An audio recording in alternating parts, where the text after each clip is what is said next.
இருப்பா தம்பி, நீ ஏன் உண்டியல்ல போடாத, எங்க கொடுக்கணுமோ கொடுத்துக்க.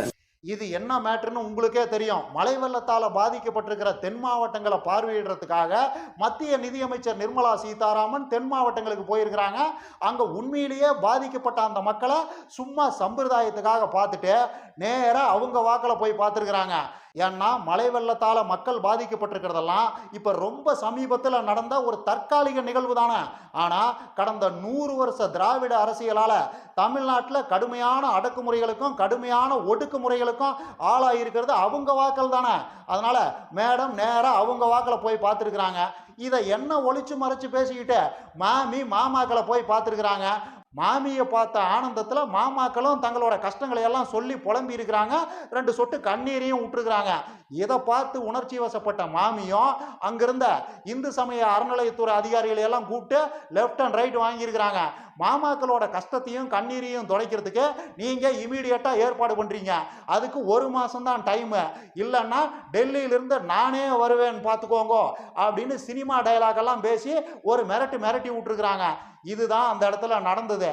இதுல மேட்ரு என்னன்னா, இவங்க உண்மையிலேயே இந்தியாவோட நிதியமைச்சர் தானா? ஒரு இந்திய நிதியமைச்சருக்கு உண்டான அதிகார வரம்புகளை பத்தியெல்லாம் இவங்களுக்கு ஏதாவது தெரியுமா தெரியாதா? அதுவே நமக்கு தெரிய மாட்டேங்குது. ஏன்னா இவங்க எப்பயுமே இந்திய நிதியமைச்சர் மாதிரி பேசுனதும் கிடையாது, பிஹேவ் பண்ணதும் கிடையாது. தன்னை ஒரு கடவுளா நினைச்சுக்கிட்டு தான் பேசுவாங்க, பிஹேவ் பண்ணுவாங்க. மாநில அரசோட கட்டுப்பாட்டில் இருக்கிற இந்து சமய அறநிலையத்துறை அதிகாரிகளுக்கு ஆர்டர் போடுறதுக்கு இவங்க யாரு?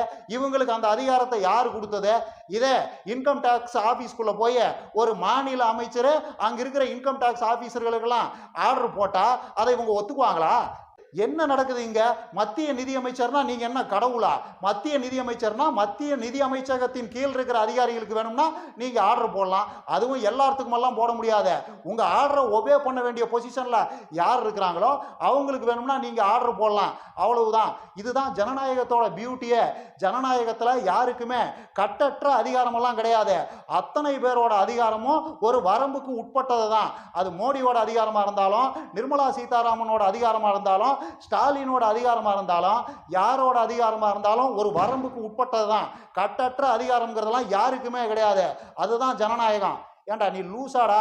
இவங்க கிட்ட போய் ஜனநாயகத்தை பத்தி எல்லாம் பேசிட்டு இருக்கிற, இவங்க கிட்ட ஜனநாயக தன்மையெல்லாம் எதிர்பார்க்கிற, நீ என்ன லூசாடாங்கிறீங்களா? அதுவும் சரிதான். ரைட். இந்த மொத்த கலையபுரத்திலையும் நிர்மலா மேடம் சொன்ன காசை உண்டியல்ல போடாதீங்க, எங்க கொடுக்கணுமோ அங்க கொடுத்துங்க அப்படிங்கிற அந்த ஒத்த வாக்கியம் தான் ஹைலைட்டு. ஏன் மேடம் அந்த வார்த்தையை சொன்னாங்க அப்படிங்கிற ரகசியம் அத்தனை பேர்த்துக்கும் தெரியும், அப்பாவி சங்கிகளை தவிர.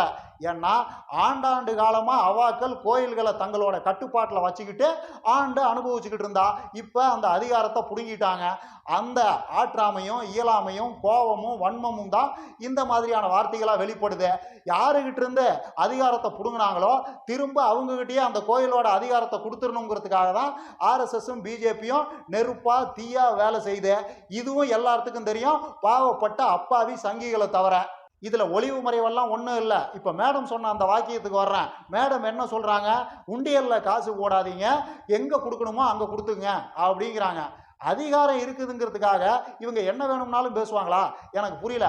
இப்போ நாம இப்படி சொல்றோம்னு வச்சுக்கோங்க, ஜிஎஸ்டி இன்கம் டேக்ஸ் எல்லாம் யாரும் கட்டாதீங்க, எங்க கொடுக்கணுமோ அங்க கொடுத்துங்க அப்படின்னு நாம பேசுறோம்னு வச்சுக்கோங்க, நாம ஒரு பிரச்சாரம் பண்றோம்னு வச்சுக்கோங்க, இவங்க நம்மளை சும்மா விட்டுருவாங்களா? தூக்கி உள்ள வச்சிட மாட்டாங்க. ஏன்னா கோயில் உண்டியலுக்கு என்ன லாஜிக்கோ அதே லாஜிக் தான் இன்கம் டேக்ஸுக்கும் ஜிஎஸ்டிக்கும். கோயில் உண்டியலுக்கு என்ன லாஜிக்கு? மக்கள் பக்தியின் பெயரால கடவுளின் பெயரால காணிக்கை கொடுக்குறாங்க. அந்த காணிக்கையை காசா உண்டியல்ல போடுறாங்க. உண்டியல் காசு கவர்மெண்ட் கஜானாவுக்கு போகுது. கவர்மெண்ட் தன்னோட நிர்வாக செலவுகளுக்காக அதுல இருந்து பணம் எடுக்குது. மீதி இருக்கிற பணத்தை தன்னோட பட்ஜெட்டுக்கு அனுப்புது. பட்ஜெட்ல இருந்து சில பல நலத்திட்டங்கள் மூலமா திரும்ப அந்த பணம் மக்களுக்கே வருது. இதுதான் அந்த செயின், இதுதான் அந்த ப்ராசஸ். இதே லாஜிக் தான் ஜிஎஸ்டிக்கும் இன்கம் டேக்ஸுக்கும். ஒரு காமன் மேன் ஜிஎஸ்டி கட்டுறான். காமன் மேன் கட்டுற அந்த ஜிஎஸ்டி பணம் கவர்மெண்ட் கஜானாவுக்கு போகுது. கவர்மெண்ட் தன்னோட நிர்வாக செலவுகளுக்கு அந்த பணத்தை யூஸ் பண்ணிக்குது. மீதி இருக்கிற பணத்தை பட்ஜெட்டுக்கு அனுப்புது. பட்ஜெட்ல இருந்து சில பல நலத்திட்டங்கள் மூலமா திரும்ப அது மக்களுக்கே வருது. இதே லாஜிக் தான் இன்கம் டேக்ஸுக்கும். ஒருத்தன் தன்னோட வருமானத்துக்கு ஏற்ற மாதிரி வருமான வரி கட்டுறான், அது கவர்மெண்ட் கஜானாவுக்கு போகுது. கவர்மெண்ட் தன்னோட நிர்வாக செலவுகளுக்காக அந்த பணத்தை யூஸ் பண்ணிக்குது. மீதி இருக்கிற காசை பட்ஜெட்டுக்கு அனுப்புது. பட்ஜெட்ல இருந்து சில பல நலத்திட்டங்கள் மூலமா திரும்ப அந்த காசு மக்களுக்கே வருது. ஸோ கோயில் உண்டியலுக்கு என்ன லாஜிக்கோ அதே லாஜிக் தான் இன்கம் டேக்ஸுக்கும் ஜிஎஸ்டிக்கும். இவங்க பேசுகிற மாதிரி நாம இன்கம் டேக்ஸ் ஜிஎஸ்டி எல்லாம் யாரும் கட்ட வேணாம், எங்கே கொடுக்கணுமோ அங்கே கொடுத்துங்க அப்படின்னு நாம பிரச்சாரம் பண்ணால் நம்மளையெல்லாம் சும்மா விட்டுருவாங்களா? ஏன்னா ஒரு கோயிலுக்குள்ள உருவாகிற பணம் அந்த கோயிலில் இருக்கிற ஒரு 10 பேர்த்துக்கு தானா, ஒரு கிராமத்தில் உருவாகிற ஜிஎஸ்டி அந்த கிராமத்து மக்களுக்கு தானே, அந்த கிராமத்தில் உருவாகிற வருமான வரி அந்த கிராமத்து மக்களுக்கு தானே. அந்த கிராமத்து மக்களே அவங்களுக்குள்ள அந்த ஜிஎஸ்டி எல்லாம் அவங்களே பிரிச்சுக்கலாம், அவங்களுக்கு தேவையான ரோடுகளை போட்டுக்கலாம், தண்ணி வசதி எல்லாம் பண்ணிக்கலாம், இன்னும் பாவப்பட்ட ஏழை மக்களுக்கெல்லாம் அவங்களே கொடுத்து உதவிக்கலாம்ல. அப்புறம் என்னத்துக்கு கவர்மெண்ட்டுக்கு ஜிஎஸ்டி இன்கம் டேக்ஸ் எல்லாம் கட்டணும்? என்ன நினைப்புல இவங்க இப்படி பேசுறாங்கன்னு தான் தெரியல. கடந்த 5 வருஷமா இந்தியாவோட நிதி அமைச்சராக இருந்து இந்த அம்மா அறுத்த அறுப்பு தான் என்ன, இந்த அம்மாவால் பாவப்பட்ட இந்திய மக்கள்லாம் அடைஞ்ச பலன் தான் என்ன யாருக்குமே தெரியாது. நமக்கு மட்டும் இல்லை, சங்கிகளுக்கே தெரியாது. இதில் இன்னொரு இன்ட்ரெஸ்டிங்கான மேட்டரையும் சொல்கிறேன் கேளுங்க. இந்த அம்மா நிர்மலா சீதாராமன் இருக்கிறாங்கல்ல, இவங்களுக்கு பொருளாதாரம்னாலும் என்னன்னு தெரியாது, ஃபைனான்ஸ்னாலும் என்னன்னு தெரியாது. நான் இப்படி சொல்றதுனால சங்கிகள்லாம் என் மேலே கோவப்பட வேண்டாம்.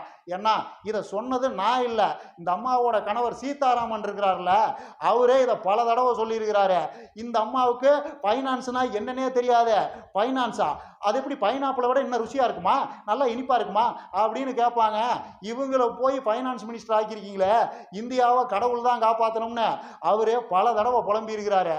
அறிவுன்னு இத்தினூண்டாவது இருக்கிற சங்கிகள்லாம் இந்த அம்மாவை பற்றி இந்த அம்மாவோட வீட்டுக்காரர் என்ன சொல்லியிருக்கிறாருன்னு கூகுளில் போய் தேடி பாருங்க, சிரிப்பாக சிரிக்கும். இன்னும் நிறைய பேசலாம். லைக் பண்ணுங்கள், ஷேர் பண்ணுங்கள், கமெண்ட் பண்ணுங்கள், மறக்காமல் சப்ஸ்கிரைப் பண்ணிடுங்க.